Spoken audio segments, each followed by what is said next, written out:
Hello and welcome to everyone. I'm Elaine McMahon, Principal CEO of UTC.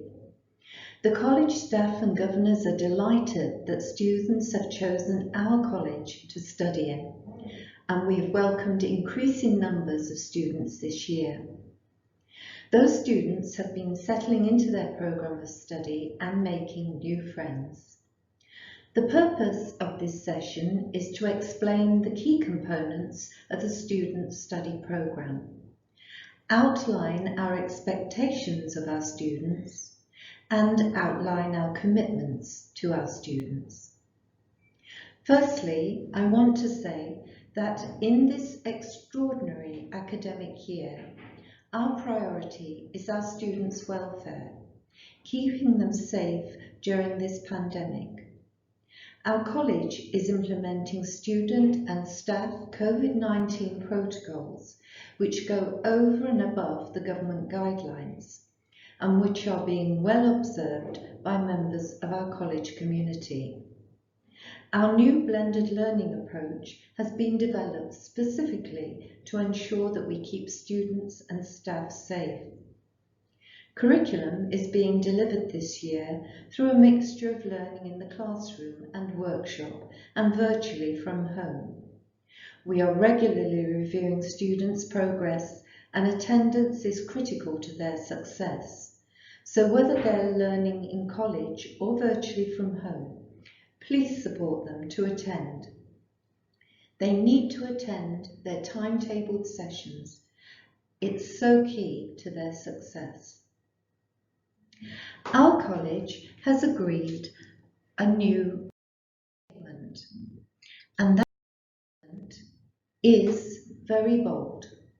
It's about transforming lives through a passion for learning, and it's a statement that we are fully committed to. Our staff have a passion for learning, and we want our students to have a lifelong passion for learning.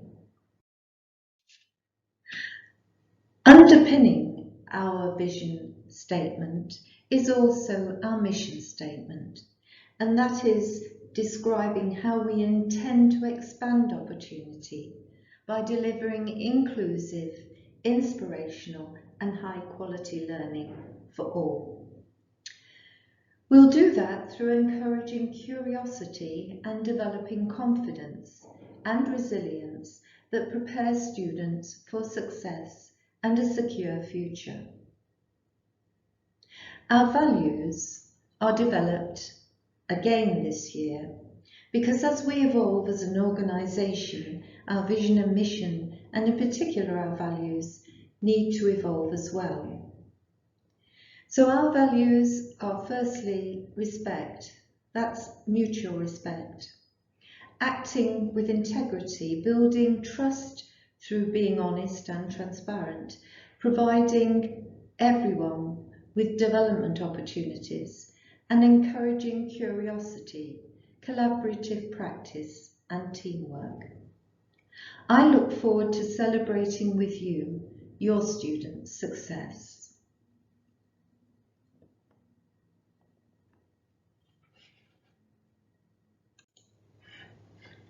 Hello, I'm Jason Jones, Deputy Principal and CEO, and my particular brief is curriculum quality and the student experience. So I'm the senior leader who the students will probably see the most of during their time at the college.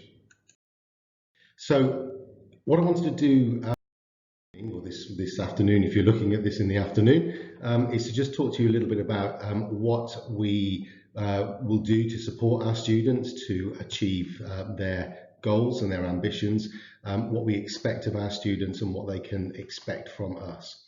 One of the things that I always like to start off by talking about, though, is the background to the college and the fact that we like to reassure parents and carers that your students, your sons, your daughters, your wards are in capable hands. They're in very good hands here. Richmond upon Thames College is one of the top colleges in London for 16 to 18-year-old student performance. And we do have excellent progression into careers and some of the country's top universities and courses that are considered to be the top courses in the country. We recognise that not all students are going on to university. Many of our students are going straight into the world of work, and so we will work with our students to support them no matter what their particular goal might be. And also very important to us, and something that we're very proud of, is our Ofsted grade good in all areas and for overall effectiveness, which was achieved in the last Ofsted inspection at the college in October 2017. Now, we're not complacent about that grade. There obviously is a grade above that, and since 2017 the college has been working very hard to achieve what it needs, or what is required to get to that outstanding grade, and we believe that we're very firmly on the way to that. So for our students this academic year, we will be setting them targets both individually and we are setting targets for our student outcomes across the college as a whole. And we're very clear that these are our students' outcomes, our students' results. They're not the college's results. So one of the things that we've been saying to our students, and this presentation that you're receiving this evening, our students in their tutor groups will be receiving a similar presentation from myself and Elaine this week. And one of the things that we've been saying to them is that we want them to be even more successful than last year's students. Last year was a very unusual year, as we're all very well aware. It was unusual for our students who were out of formal learning environments for quite some time. It was unusual for our staff for the same reasons. And this year, again, is proving to be similarly unusual. But what we are committed to doing is to ensuring that we give our students the best possible support to ensure that they achieve their ambitions and their goals and their full potential in exactly the same way that students in previous years have. So we want this year's students to be even more successful than last. One of the other things that we're talking to our students about is that what they're doing with us is about more than just a qualification. They're not just here to achieve that BTEC or that City and Guilds or that A-level. The qualification is not the end in itself, it is a means to an end. And of course, the ultimate goal is about careers. It's about providing them with a sight line to their chosen career. So we'll work with our students, whatever level they come in at, whether they come in at level 1 and want to progress up to level 3, or whether they start at level 3 and are looking to progress into levels 4, 5 and 6 at university. Whatever their chosen progression pathway is, we will work with them and provide them a viable pathway through those levels and through the different curriculum areas to ensure that they achieve their goals. And again, as I said, it is about more than just a qualification. We talk quite a lot about sight lines to careers, and that's exactly what we're about. It's about employability. The end goal here for all of our students is to achieve that pathway, that progression into their chosen career. So a lot of what I talk about on this presentation is going to reflect that. So I'd like to start off by just talking a little bit about the study programme that the vast majority of our students are studying on. Now, study programme is a term that is used nationally. It's a Department for Education term. It's not a term that is unique to Richmond upon Thames College. And also nationally, the study programme has 4 key components to it. The first is the core qualification. The qualification that, when asked, is what a student will tell anybody that they're doing at Richmond upon Thames College or wherever it happens to be that they're studying. So the core qualifications, be that their BTEC or their City and Guilds or their cash or their A-level qualification. The second element of the study programme is English and Maths. Now, this is absolutely essential to our students' development and to their progression and to their employability skills. If they come to us without the required grade 4 in new money, the old grade C, then we will work with them to ensure that they work towards achieving the grade C, or the grade 4 I should say, in GCSE English and Maths that the government requires. If they come to us with the grade 4, that's not the end of the story. We work then with them to embed the further development of literacy and numeracy skills into their core curriculum to ensure that they are developing those skills that employers and universities see as absolutely essential to their progress. The third part of the study programme is the personal development side. This is the element of the programme that supports students to become more rounded as individuals. One of the things that we're very clear to our students about is that we want to support them to stand out from the crowd.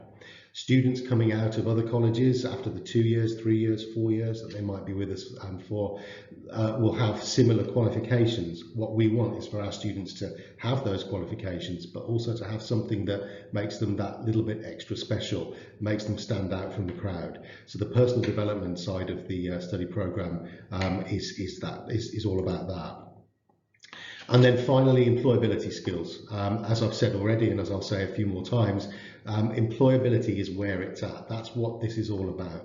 We are here to support our students to become employees and indeed employers of the future. And it's about making sure that they have every opportunity to gain those employability skills. Just to unpack that, the core qualifications that we offer at the college run across a wide range of curriculum areas, and actually we offer pretty much something for everyone, barring agriculture and land-based qualifications for fairly obvious reasons. But the core qualifications that we offer at the college are broken down into academic, along the lines of A-levels, and vocational and technical, which is probably the larger proportion of our students taking those qualifications.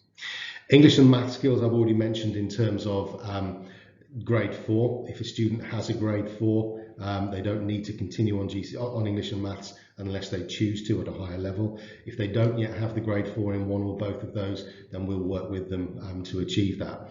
This year, currently all of our students without the grade 4 are enrolled on GCSE, with a view then to making a selection as to whether they resit in November or resit in the summer, or move to the functional skills qualification, which will support them then to move on to GCSE next academic year. And as I said, if they've already got the grade 4, that isn't the end of the story. We will continue to embed literacy and numeracy skills into their core curriculum, quite often without them even realising that that's what we're doing. Personal development, as I said, is about helping students to become more rounded individuals, and there are two elements to our personal development approach. The first is enrichment, which includes both on-course enrichment and whole college enrichment opportunities. On-course enrichment obviously is around enrichment opportunities that link directly to the student's core curriculum, to their core qualifications that they're taking. So it might be trips and visits, it might be visiting speakers, it might be a whole range of other activities that have a particular curriculum focus. The whole college enrichment opportunities are exactly as they suggest they are. These are sort of sport activities, albeit that there are limitations on that because of the COVID situation at the moment, and lots of other kind of activities that are not linked to a curriculum, which all of our students are entitled and encouraged to participate in. On the tutorial side, every student has a personal tutor. They meet with them once a week for a timetabled session. They will meet with them more regularly than that if they wish to. And the tutorial, it has two parts to it. It's about supporting students to achieve their goals, setting targets, monitoring those targets, monitoring attendance and punctuality, which I'll say a bit more about later. But it also is about the personal development aspects around things along the lines of safeguarding and mental health awareness, and also again lots of more curriculum linked personal development opportunities within each of the curriculum areas. And then finally, the employability skills, which I've mentioned a few times now. And this breaks down into work experience, industry placement, experience of work. Work experience is the kind of traditional model where students go out for a short period of time into industry, into the workplace, and experience what it's like to be an employee. Industry placements are the same sort of thing, but on a larger scale, and they're linked to some of our specific vocational courses. And then experience of work is more about employers coming into the college to talk to students about the kind of employability skills that they would like to see them developing in order to progress into careers in that particular industry. Now, obviously this year we have some challenges around work experience in terms of placements because of the COVID-19 pandemic. And we are looking right the way through the year at how we're going to respond to those challenges. So, for example, we're looking at virtual work experience opportunities, of which we've secured a number so far. We're also looking at potentially pushing work experience placements, industry placements further down the line into the second half of the academic year, when hopefully we will have come through the other end of the pandemic. And again, the experience of work, there'll be more in the way of virtual visits from employers for that reason again. So that's the study program in a nutshell. And then just to give you a flavour of all the other elements that we plug in around the outside of the study program and integrated within it, students get one-to-one support with both their tutor and with their course lecturers at regular intervals throughout the year. That feeds into the individual learning plans, which they've already started to complete. And the ILP is exactly what it suggests it is. It's about individualising the learning and really setting targets for each individual student that support them to address the improvement areas that they as an individual need to focus on. The target setting and progress monitoring. Every student has a target grade, which I'll talk a little bit more about in a moment, and the personal tutor works with the student to support them to achieve that target grade. At the bottom of the screen there, student voice. We really encourage our students to participate in all of our student voice activities, and this links to the point at the top of the screen about student union.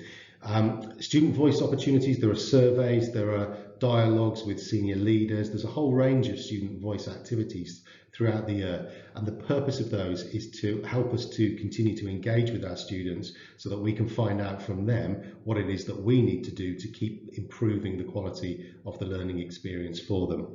The student union supports us with that. Every student is automatically enrolled as a member of the student union.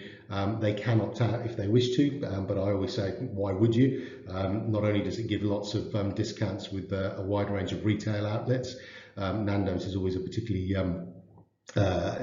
popular one, but it also gives the students the opportunities to really work together to continually improve the experience. So they'll be hearing more about opportunities to work with the student union officers and indeed to become a student union officer as the term progresses. Up on the left hand side of the screen there, I've also given you a few indications around the additional support and bursary and career support that we can offer, and the students have now been given very clear guidance as to how they can access that, where each of these particular parts of the organisation are based in terms of their physical presence on the site, and how students can get in touch with them. So this next slide is unashamedly cheesy, but I think it's quite a good one to show exactly what we want our students to have as their mindset from the very start of their time at the college. And again, as I said earlier, the students have received these slides in a slightly different format, but they're very aware of this as the kind of mantra that we would like them to adopt. We want our students to have aspirations. We want them to have a goal and to know what it is that they are looking to achieve. They might not yet know exactly what they want to do as far as their career is concerned, and that's absolutely fine. We're here to support them to develop an understanding and a feel for what they are naturally going to move into and onto. But we want them to have aspirations, and we want those aspirations to be high. We have high expectations of them, and we expect them to have high expectations of themselves. And once they know what it is they're aspiring towards, they need to work. We will work with them, but it's only the student themselves that can actually make those aspirations become reality. So they need to work hard. And once they work hard, they will achieve. And once they achieve, they will progress on to the next level. And again, it's that thing about Richmond College, like any college, not being the end in itself, but being a means to an end. So to be successful, our students will need to do the following. They need to be absolutely committed to their study programme and to put the work in. They have a number of contact hours throughout the week, and of course with our COVID secure timetable and the restrictions that imposes, there's a blend of on-site and remote learning, but they have in addition to those timetabled hours, there is an expectation that they will put in a certain number of hours on top of that to ensure that they're actually fulfilling the obligations of the study programme. We expect them to take responsibility for their own learning. This is an environment where they are now technically adult learners, and we expect them to take responsibility so that they are guiding their own learning. It's really important that they become an independent learner. This is what is going to support them in the next stage of their career or education. But that doesn't mean that we just sit back and put our feet up. Teachers, lecturers, tutors, senior leaders, managers, we're all here to support our students, and it's really important that they feel they can come to us for that support as and when they need it. We also want them to develop their personal and professional skills so that they stand out from the crowd. As I was talking about earlier, it is all about employment. Now, they need our support to do that. And to support our students, we will first of all calculate a personalised target grade for them. This is based on their prior achievement. It's not just a target grade that we pluck out of the air or that we expect them to pluck out of the air. It's based on their prior achievement and the level at which students of a similar ability have achieved across the country. So it's a nationalised target grade. We will also give them structured medal and mission feedback on all their assignments, so that they know what they need to do to improve. The medal being the praise for what they've achieved and the way in which they've met the assessment objectives of a given assignment, and the mission being what they now need to go out and do in order to improve that further. And they will always get that kind of feedback on their assignments, and we would always expect them to use that feedback to improve for the next assignment. There's a structured, what we call real-time program. That's the tutorial program, Ready for Employment and Life. It's what REAL stands for, Ready for Employment and Life.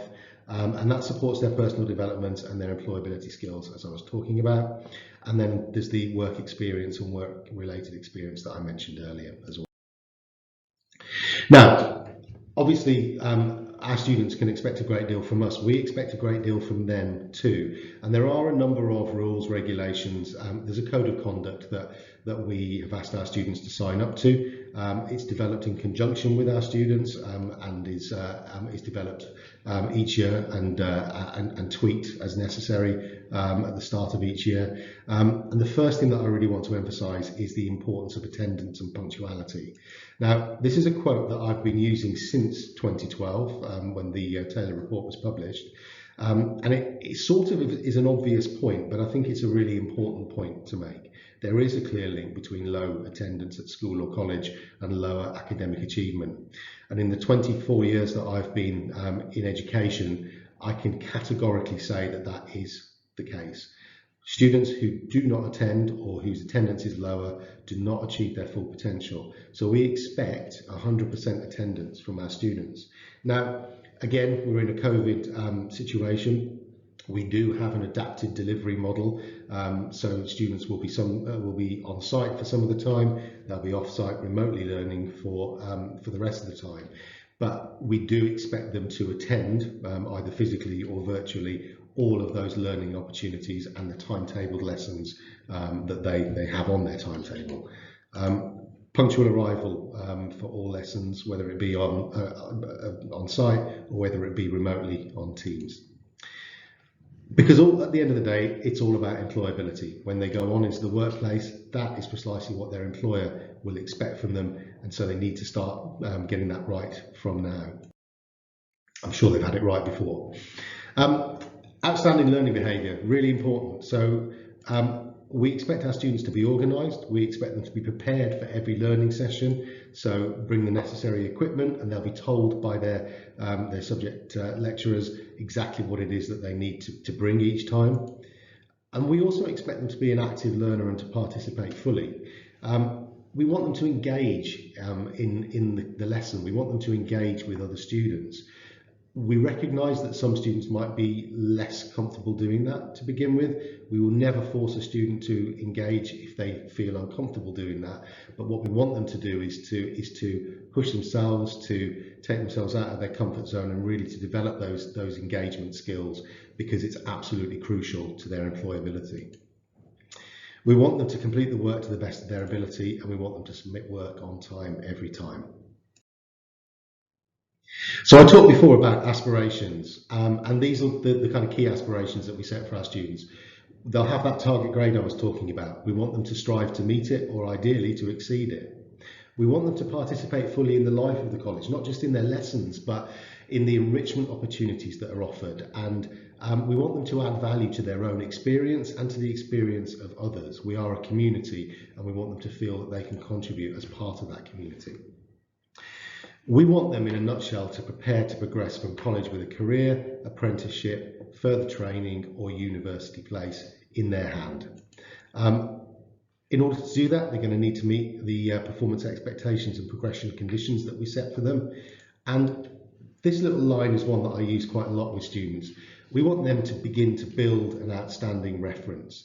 Obviously, we give them their reference for an employer or for a university, but it's them that feed into that. So we want them from now to be thinking about that reference that they'll need from us in 2 years, 3 years, 4 years' time, and really start to build that outstanding reference. We also recognise that students are people too, and they have a lot of other commitments in their life.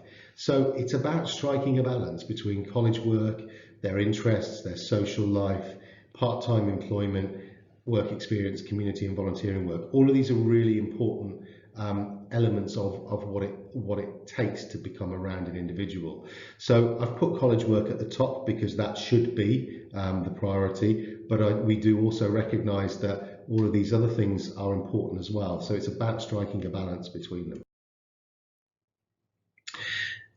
We also expect our students to show respect for each other and for the staff of the college, respect for the college environment.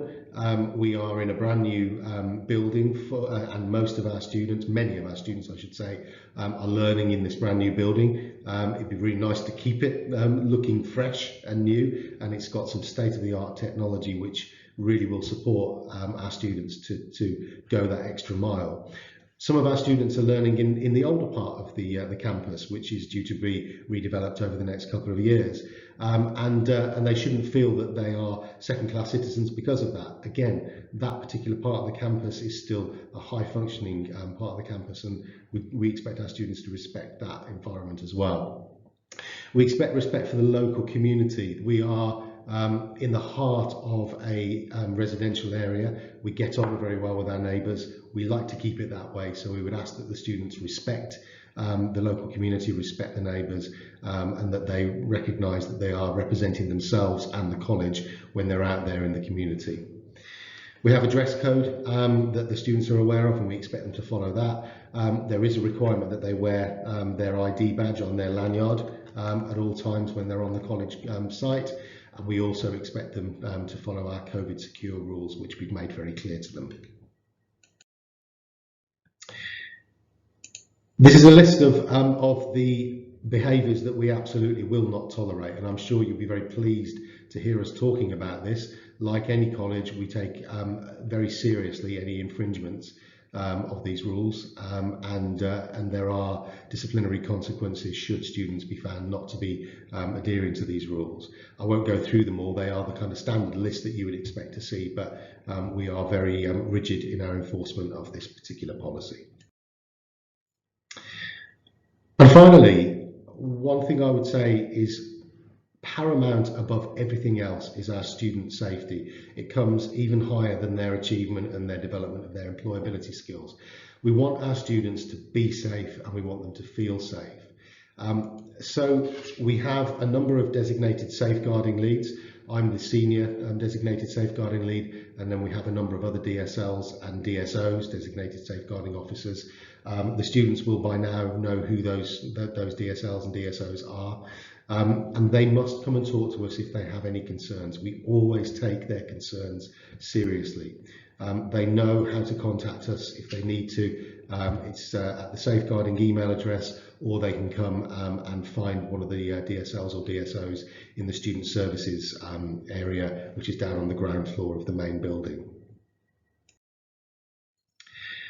One last slide, just to say that obviously this presentation is part of our Meet the Tutor evening, which is taking place on the 7th of October.